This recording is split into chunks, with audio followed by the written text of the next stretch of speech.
Finding the internal volume of a hollow part in SolidWorks is actually really easy, but only if you know the right tools to use. We're going to show you how by filling up some bottles in this 2-minute tech tip.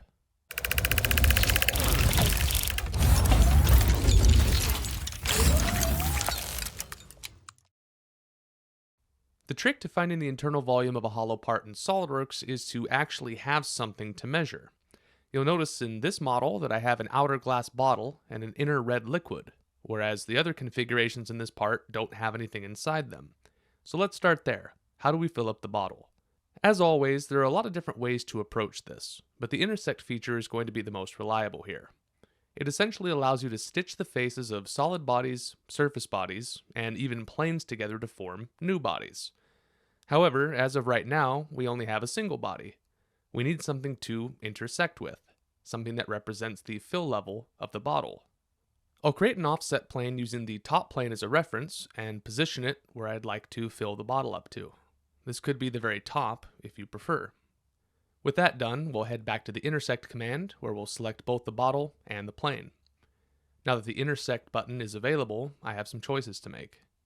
In a scenario like this, the option to create internal regions is pretty self-explanatory, and it's what we'll be using here, but creating intersecting regions, or using the both option, can be very useful, especially if you're intersecting a body with another body. I'll click the Intersect button, and my new body appears inside the bottle, and stopping at the level of the plane. Because only a single body was created here, I don't need to worry about excluding any regions, but I do want to point out that there are 2 checkboxes at the bottom of this property manager, one of which is very important for this application. The Merge Result checkbox must be disabled. If it isn't, the inside volume will combine with the bottle itself, and we'll be stuck measuring both of them together.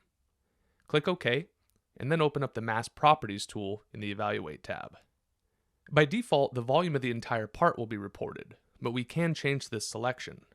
Clear out the part name, then select just the internal body, either from the Feature Manager design tree, or by carefully rotating to look into the bottle and clicking in the graphics area. Just like that, the inside volume is reported, and the units can be adjusted in options to report values in liters, milliliters, gallons, or whatever you prefer. The extra nice part is that even if your geometry changes, or if you decide to change the fill level, the volume will always be up to date, so long as you make sure the design changes are added prior to the Intersect feature in the design tree.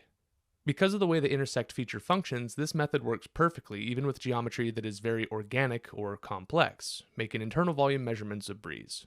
That being said, Intersect can also be used for a lot more than just filling up bottles. If you found this video helpful, do us a huge favor and give it a like so others can see it too, and consider subscribing to see our latest tech tips and design scenarios. If you want to learn more about the Intersect feature and tons of other super useful tools to bring even your most complex part designs to reality, check out the SOLIDWORKS Advanced Part Design course available over at solidprofessor.com. Thanks for watching.